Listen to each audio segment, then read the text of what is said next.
moo soxna ñoom ay naar lañ dañ koy zirik mu oyof nga xam ne voilà. jërëjëf jërëjëf alors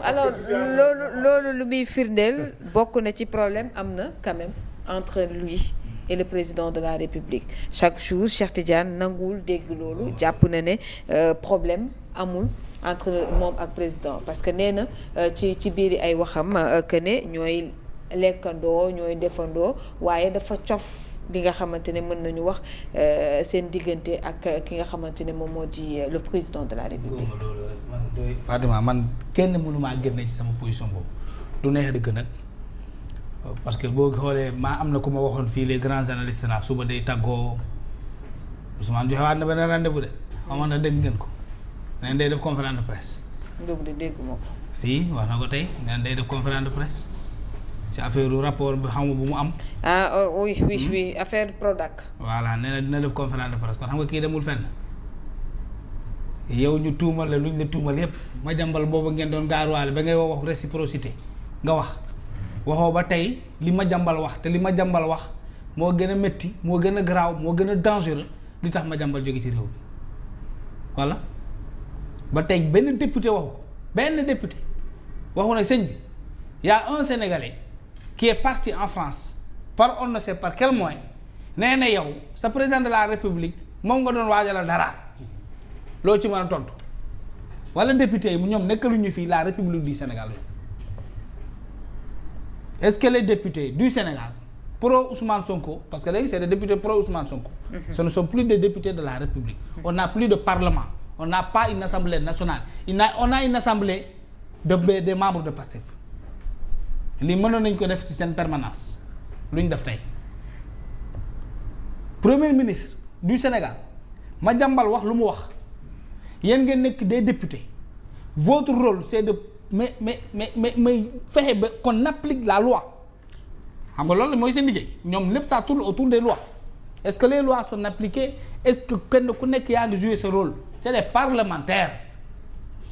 foofu la ñuy wootee loi yi tout ce qui est loi buy dem code pénal ak buy dem code de procédure pénale yeneen tout ça passe à l'Assemblée nationale li premier ministre lu ñu ko waxal lu ñu waxal premier ministre amul benn député bu am sañ-sañ ne ko sëñ bi Madiambal Diagne nee na yow da nga am relation avec ay djihadistes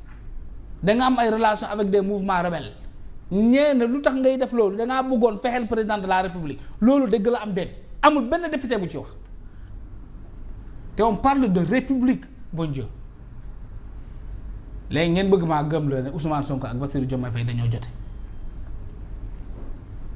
dañ la koy nangul. non c'est ça. je ne peux pas croire parce que tout simplement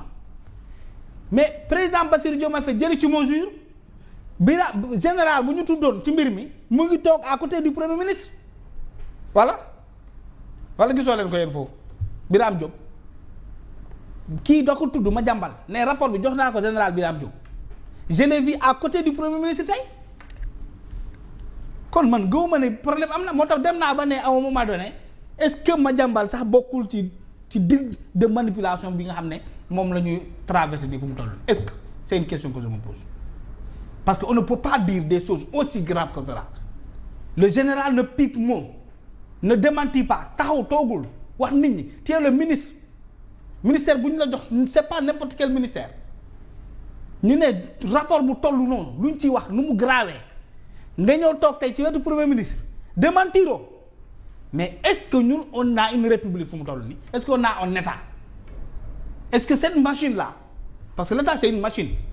chargée de faire fonctionner la république est-ce que machine boobu tey elle a sa dignité. mais tu as Abdourahmane Diouf. Et Abdourahmane Diouf aussi. Accusé de surfacturation. Il était là. Il faut mais j'allais venir c'est damay listé. Abdourahmane Diouf toog garan boppam toog ñoom ñëpp ñu gunge premier ministre. mais xaw nañ ko gaarwaale aussi. non même bu ñu ko gaarwaalee laa la wax ci man dama jàpp ne c'est une continuité de cette politique de manipulation des populations mais aussi pour ñu fexe ba ñun ñuy toog ci télé du ñu wax li nga xam ne moom la ñu war a wax sénégalais yi mooy Ousmane Sonko son gouvernement ses directions ont échoué et lamentablement bëgguñu kenn ku ko wax xadar crise bu amee même ci biir kër dañuy toog waxtaanee ko léeg-léeg coow lu jug ba dëkkandoo yi ñëw dugg ne lan la bu ñuy atte bu ñuy jubaale nit ñi ensuite on retourne kenn ku nekk nga dellu ci li nga nekkoon waaye ñu ne président daa jotee ak président Bassirou Diomaye Faye mer na mu ngi jël ay mesures Bassirou mu ngi réagir jël na l'armée war ko ça c'est de la communication républicaine au niveau amul dara lu fi au niveau tous c'est de la manipulation tey l'Assemblée nationale bi woon na ko man mën naa jàpp ne li ma doon wax yépp tey Assemblée nationale li fa yow déggal na ko Abdourahmane toog ci wetu Ousmane Sonko mi wax ne Abdourahmane dañ ko dafa def détournement Birame Diop général jot na ci rapport mu toog accompagner le premier ministre à l'Assemblée nationale kenn seexluwul kenn président Lamine Gueye kenn seexluwul kenn malgré la gravité des déclarations. Mais c'est un camouflet. Des actes. Mais c'est extraordinaire. On est dans quel pays? Non, c'est un camouflet. Léegi on va me faire croire que man oui y a une crise président Bassirou Diomaye Faye prend les choses en main oui Embalo vous voyez ne devait pas venir ici yaa ngi dégg président Bassirou Diomaye Faye jël na acte pour montrer à Ousmane Sonko que je suis l'autorité je l'accueille ici Ousmane Sonko dem Assemblée nationale ne ko tuy pour confirmer ne oui y a ça y a rien c'est des gens qui ont échoué et qui veulent manipuler le peuple ba élection jot ñu jël 50 bu Diomaye avec la coalition Diomaye président 50 bu Ousmane Sonko avec apte ñu boolewaat ko am seen majorité c'est de la poudre aux yeux politique de naxe mbaay la loolu laa gëm te lii am tey man daf ma conforter dans ma thèse si je n'avais pas vu Abdourahmane Diouf là-bas damay ne su ma fa gisuloon général Birame Diop ma naan Ousmane Sonko bu ñëwoon maandu wax ju sedd mais avec assurance il donne des dates il est tranquille même s'il a mis de l'eau dans son vin ainsi de suite tout ça là gis nañu ko mais di joxe ay yeneen date ay engagement des promesses d'avenir. Très bien. ñu naan kooku dafa am y a aucun problème entre Diomaye ak Ousmane Sonko Diomaye mooy Sonko mooy Diomaye ba 2029 il faut que l'opposition puisse le comprendre ainsi. Très bien. Et faire ce que gëm sa bopp defa ngeen initier des débats wax ak askan wi wax leen ne Ousmane Sonko moo fi joxe woon yépp comme promesse vous faites une longue liste rappelez le peuple la leur promesse comparez li Ousmane Sonko doon digg ak Bassirou Diomaye Faye ak li ñu fi réalisé tey y a rien aucune brique n'a été posée quelque part. Très bien benn doo daan réalisé ñu ko fenn loolu mooy dëgg koo xam ne ñoom bëgguñu waxtaanee ko et je pense que tey ce jeu là autour de ce débat de xuloo ñun ñëpp war nañ ko tegee ne jàpp ne ñii ñu comprendre enfin et pour une bonne fois qu'il y a aucune crise il joue avec le peuple sénégalais. Il joue avec le peuple sénégalais on verra dans tous les cas gis nañ li nga xamante ne tey jii moom moo xew ca assemblée nationale alors Kader sur cette assemblée nationale ak les questions yi nga xamante ne peut-être députés yi posé nañ ko mais est-ce que sentir nga quand même l'absence de l'opposition parlementaire bi nga xamante ne ñoom ils avaient décidé de boycotter